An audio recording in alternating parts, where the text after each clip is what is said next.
Chapter 498, Suspicious Attitude. Lugano Toscano, a burly man with brown hair, brown eyes, and sharp features, donned a budget-friendly black formal suit. He lowered his head as he navigated through the lively crowd, his top hat shading his face.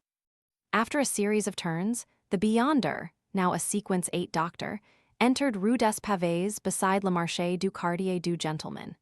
He ascended a creaking wooden staircase to the top floor of an ancient house. Upon waking that day, before having breakfast, his companion informed him of being wanted, due to his role as Cécile Dubois' trusted subordinate managing a dance hall. Despite Lugano's confusion about the Savoy mob's motives and his certainty of non-involvement, as a wild Beyonder, merely existing rendered him guilty. Reluctant to seek clarification from the purifiers and machinery hivemind, he packed his bags and moved to the safe house without notifying his companions. His plan was to observe for a few more days before deciding on his next move. During the factory's lunch break, making the market district bustling, Lugano descended and surveyed the area.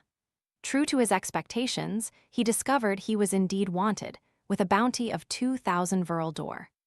Considering his perceived lack of importance, Lugano hoped to fade from the official Beyonder's attention in due time. Entering the room, not much larger than an attic, Lugano used a brass key to open the dark brown wooden door. Amidst the creaks, a figure caught the doctor's eye.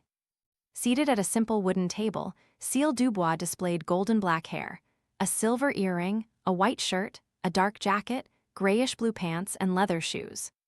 How did he find this place? Besides me and the landlord residing in another quartier, no one knows about this safe house. Officially put to use for the first time today, Lugano's pupils dilated as if he wanted to scrutinize the figure in the dim room. At some point, the open curtains had been drawn. Lumian grinned at Lugano and remarked, "Why, am I not welcomed?" Lugano instinctively forced a smile, replying, "It's an honor to have you here. I just didn't expect you to know about this doghouse of mine."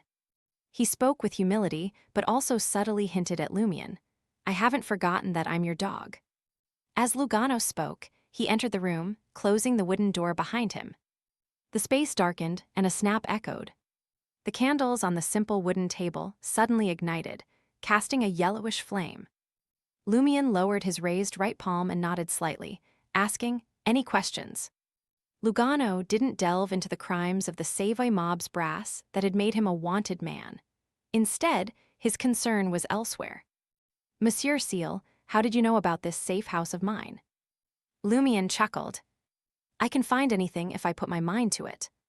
Lugano's eyes narrowed, sensing the formidable confidence in the other party.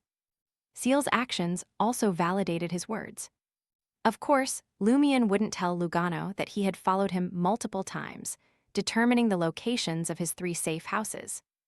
As a hunter, Lumian often roamed the market district during his free time, honing his tracking skills. He was well acquainted with the area. While he randomly chose targets for ordinary passersby and residents, Lugano Toscano, a Beyonder seeking to join his ranks, was a crucial subject of investigation to prevent betrayal. Lumian kept a close eye on him to avoid being blindsided by any potential treachery. Without waiting for Lugano to delve into further inquiries, Lumian got straight to the point. "I need your help with something." "It's my honor." Lugano didn't seek details and acted as if he was unquestionably on board. "Isn't this too toady? I'm now a wanted criminal. Without Salle de Balbrise and other businesses, it's impossible for me to provide any more resources." Lumian stroked his chin with his right hand. "I need to make a trip to the Fainapotter Kingdom. I wish for you to be my translator." Lugano promptly responded, "No problem." "Is that so? But I have a problem." Lumian, a conspirer, grew suspicious of Lugano's unquestioning loyalty, given the lack of inquiry or discussion about returns.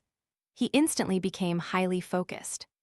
Could it be that this fellow, like Ludwig, has been sent by some faction to interact with me? Lumian raised his eyebrows and smiled. "I thought you'd refuse. After all, you've already become a doctor. Even without taking any risks, you can lead a very good life.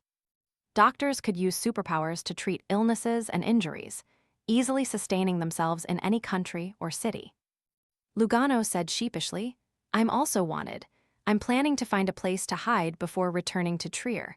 Besides, I believe you'll reward me handsomely. Although doctors can treat illnesses, we can't use Beyonder powers openly. That would attract the attention of official Beyonders unless we only dabble in the black market. The best choice is to forge a doctor's license and open a clinic. Add on Beyonder powers while providing regular treatment. However, it will require a large sum of starting funds and sufficient medical knowledge. I already have the latter. As for the former, I've just exchanged all my savings for the main and supplementary ingredients for the doctor potion. As he spoke, Lugano's smile ingratiated. Once I become a renowned doctor in Trier, I'll earn at least 200,000 Verldor annually. That way, I won't have to adventure anymore. Even if I don't want to become too famous and attract the attention of official Beyonders, it'll be easy for me to earn 40,000 to 50,000 Verldor a year. You're quite familiar with Trier's doctor incomes. Lumian gazed at Lugano's face, his doubts dissipating but still lingering. He quickly made up his mind and stood up slowly. Excellent, wait 3 days for me here. I'll come to you after I'm done with other matters. When the time comes, I'll pay you a 5,000 Verldor advance.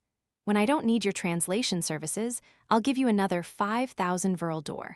If there's a battle midway, you can divide the spoils of war according to rules between adventurers. I'll provide further compensation later, no less than 5,000 Verldor. All right, Monsieur Seal. Lugano escorted Lumian out of the room with a smile. Throughout this process, Lumian observed Doctor's expressions and actions from the corner of his eye, but he didn't detect any abnormalities. Is this really how he is? There's nothing abnormal about him, or is his acting skills good enough? Lumian looked ahead and descended the stairs steadily. Jenna didn't linger in apartment 601 at 3 Rue des Blouses Blanches. She swiftly packed her belongings, intending to transfer to Franca's safe house in Quartier de la Cathédrale commémorative. Despite being a leader of the Savoy mob and Gardner Martin's mistress, Franca strangely hadn't become a wanted criminal. However, the Demoness of Pleasure anticipated that she might face arrest by official Beyonders at her residence soon. Therefore, Franca had prepared to move to Trocadero town, having packed her own belongings and Jenna's luggage into a traveler's bag for a quick escape. Carrying a brown suitcase, Jenna entered Rue des Blouses Blanches and noticed peculiar symbols in a side alley, resembling child's graffiti, a sign of the Purifier's request for a meeting. Jenna hesitated as she walked forward. Although she had discussed with Lumian, Franca, and Anthony what to say about the previous night's encounter, meeting official Beyonders still felt risky. The unease lingered. After nearly 10 minutes of contemplation, Jenna let out a soft sigh and turned onto Avenue du Marché, making her way towards the alley behind Église Saint-Trobert, the designated meeting venue. Her brother Julian was still in Port-le-Sueur and would return to Trier in a few months. Jenna aimed to avoid implicating her remaining relative and wanted him to live free from hiding and fear. Her plan was to establish a positive relationship with the Purifiers and entrust them with her brother's safety. I'm already a witch who can bring about a catastrophe. I'll shoulder these dark and dangerous matters, Jenna silently muttered to herself, lowering her eyes and quickening her pace. This time, Valentine and Imre weren't the only ones in the back alley of Église Saint-Trobert's cathedral. There was also a man with blonde hair, golden eyebrows, and a golden beard, dressed in a brown double-breasted coat. This is our deacon, Monsieur Angoulême, Imre introduced. He attaches great importance to last night's catastrophe and wants to know what information you have. From their perspective, Celia Bello had close ties to Seal and Franca. One of them was Gardner Martin's subordinate in 2 aspects, while the other was his mistress. They were expected to be aware of the riots and anomalies in the market district. Jenna's role as an informant had prompted the Purifiers, on Angoulême's suggestion, to hold off arresting Franca and apartment 601 at 3 Rue des Blouses Blanches. For now, their focus was on making Seal Dubois, confirmed as a soldier of the secret organization, a wanted man. Jenna averted her gaze from Angoulême's golden buttons and suddenly smiled. Are you referring to the catastrophe triggered by the unsealing of Fourth Epoch Trier last night? Imre and Valentine were initially dazzled by Jenna's smile, but then their eyes widened in shock at the information she revealed. Angoulême was taken aback and sighed inwardly, as if he had anticipated this. Jenna tilted her head slightly and added with a smile, "Would you believe me if I said that I witnessed the beginning of the problem and the rituals process with my own eyes, and I entered Fourth Epoch Trier, yet managed to escape?" Valentine and Imre's eyes widened as they remained silent, unsure of how to respond. "Is it related to the hostel you previously reported?" Angoulême asked in a deep voice. Jenna tersely acknowledged and nodded. "Where are Franca and Seal?" Angoulême inquired. Jenna replied truthfully, "They've left the market district. They probably won't return." Angoulême breathed a sigh of relief and said, "Tell me more about your experiences."